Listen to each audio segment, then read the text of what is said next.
stripping heat from every surface it touches. Then the cold, minus 40 degrees Celsius on an average winter night. At these temperatures, exposed skin freezes in under 5 minutes. Breath crystallizes before it leaves your mouth.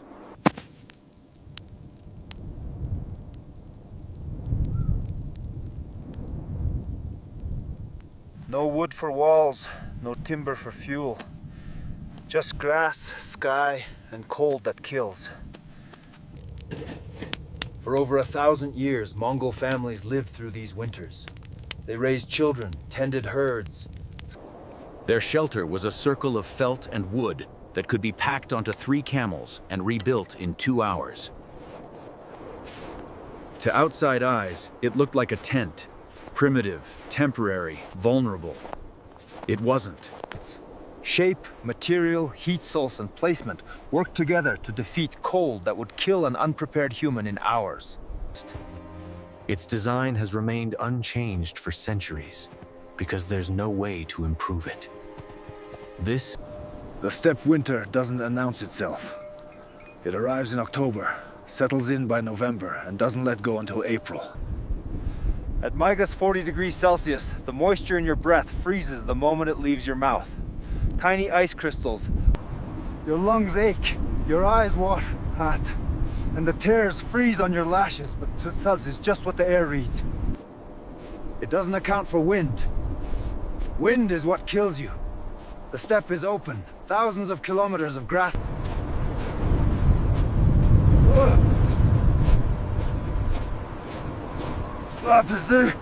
Finds every gap in your clothing, every exposed patch of skin. Wind at this speed creates wind chill that drops the felt temperature far below what any thermometer shows.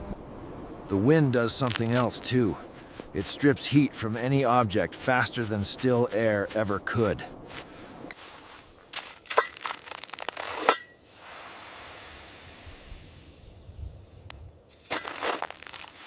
Then there's the resource problem. The steppe is grassland. Grass and nothing else for horizons in every direction.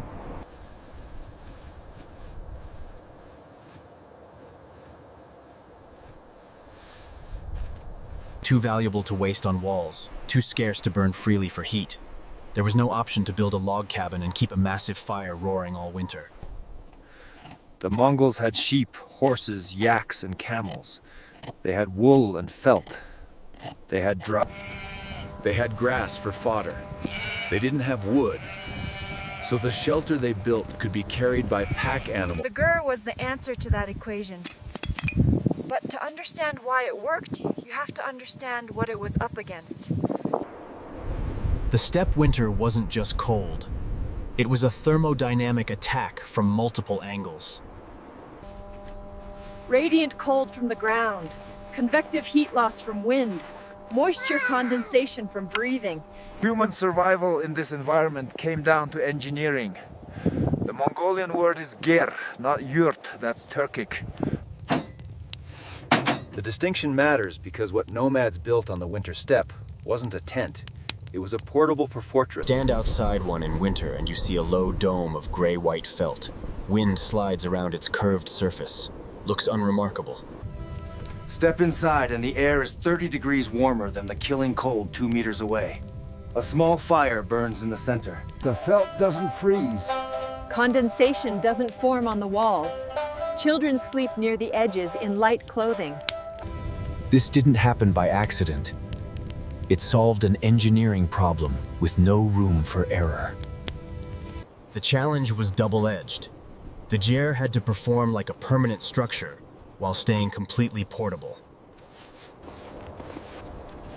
A nomadic family moved 4 times a year following pasture. Spring, summer, autumn. The winter ger had to be dismantled, loaded onto camels or yaks, and rebuilt at the new site. 3 animals could carry the components.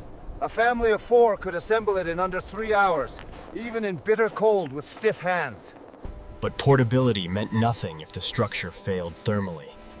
The interior had to stay warm enough for survival. Ideally 10 to 15 degrees Celsius, while outside temperatures hit minus 50 degrees Celsius. It had to withstand 100-kilometer wind gusts without collapsing.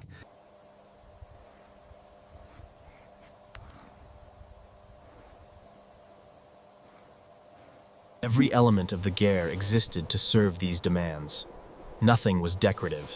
Nothing was tradition for tradition's sake. Each component, frame, felt, door, vent, stove placement, solved a specific physics problem. Remove any single piece and the whole solution collapses. The frame was lattice, willow wood, flexible and strong. Formed expandable diamond pattern walls. Roof poles, Una, radiated from the central crown ring down to the lattice walls like spokes. This frame did two things. First, it created the circular shape. Not oval, not polygonal. Perfect. Less surface area means less area for heat to escape through. The step wind hits a circular structure and flows around it with minimal resistance. Can't find corners or flat faces to push against. Pressure distributes evenly across the dome. There are no weak points. Second, the lattice allowed the felt to wrap the structure under tension, creating a taut skin with no gaps. Loose fabric flaps in wind and lets cold air in. Tension-stretched felt becomes a sealed thermal envelope. The felt itself was where the system got clever. Sheep's wool, processed through felting, a technique where wool fibers are moistened, heated, and compressed until they lock into a dense mat. The result is a material filled with millions of microscopic air pockets. Trapped air insulates well because air...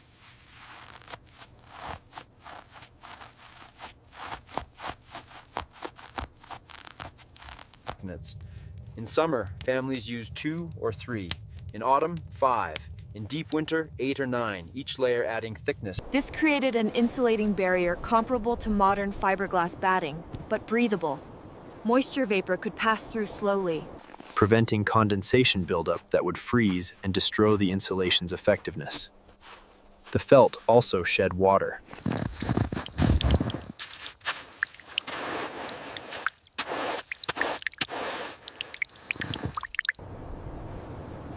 and the system was adjustable.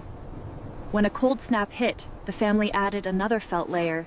The Ger could be tuned day by day to match conditions. Fixed structures can't do this. A log cabin has whatever insulation it was built with. The Ger adapted.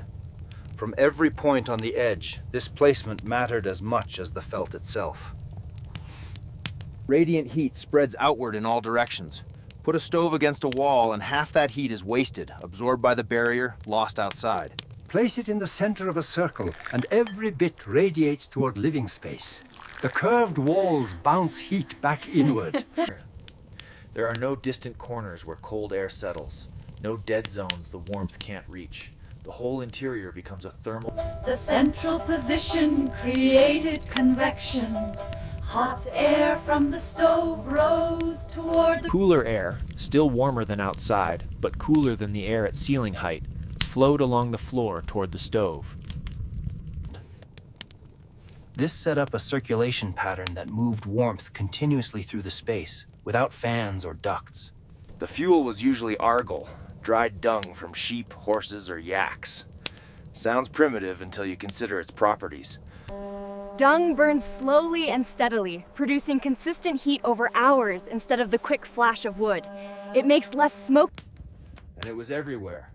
Where wood was scarce enough to save for the frame, dung was abundant, collected and dried through... A single load could burn through the night. Families banked the fire before sleep, cutting airflow so coals smoldered until morning. But heat generation was only half the problem. Without control over airflow, the Ger would either suffocate its occupant... The door was first up front, built low, typical 1.3 ton, so less heaters tall. And the cold air that does enter stays low to the ground, where the convection current pulls it toward the stove and warms it.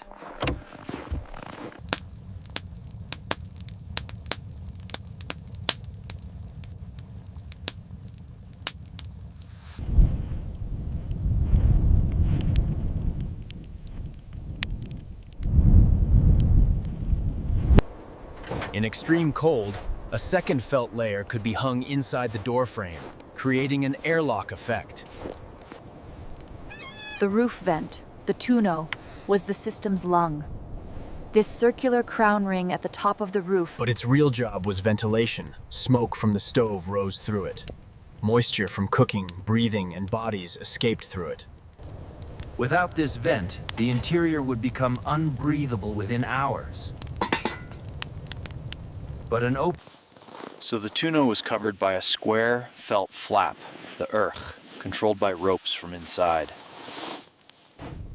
Nearly sealed during blizzards or extreme cold, it kept warmth inside while allowing just enough airflow to prevent suffocation and moisture. Conditions on the steppe changed hour by hour. A calm, minus 30 degrees Celsius night needed... The family watched the interior constantly. Too much smoke meant opening the vent wider. Too much cold meant... They tuned the system in real time, responding to what the shelter told them. The felt walls breathed, but slowly.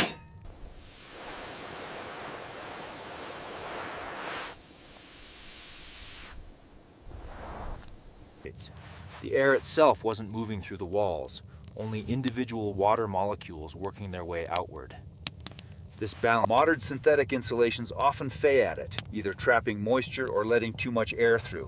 The geometry amplified everything.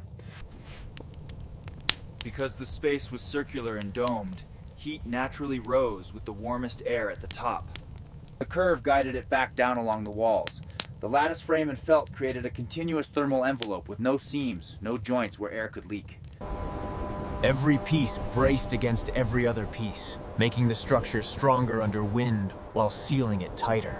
Circle cut heat loss. The felt trapped warmth in millions of air pockets. The central stove generated and spread heat efficiently. The vents allowed control without waste, and the whole thing weighed little enough to carry and cost nothing but materials the herders already had.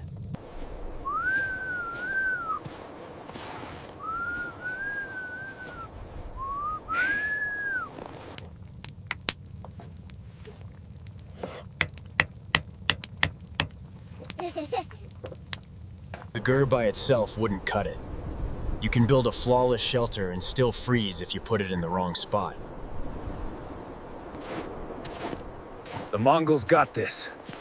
They knew the land could work for you or against you, that the ground itself was part.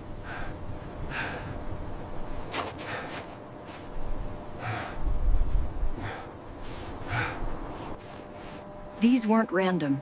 They were picked through experience, through winters that worked and winters that didn't. Through knowledge... The main thing was blocking wind. On open steppe at minus 40 degrees Celsius, wind kills. But the steppe isn't all flat. There are shallow valleys, hillsides, rock formations, ridges. These create wind shadows, pockets. Winter camps sat in those shadows.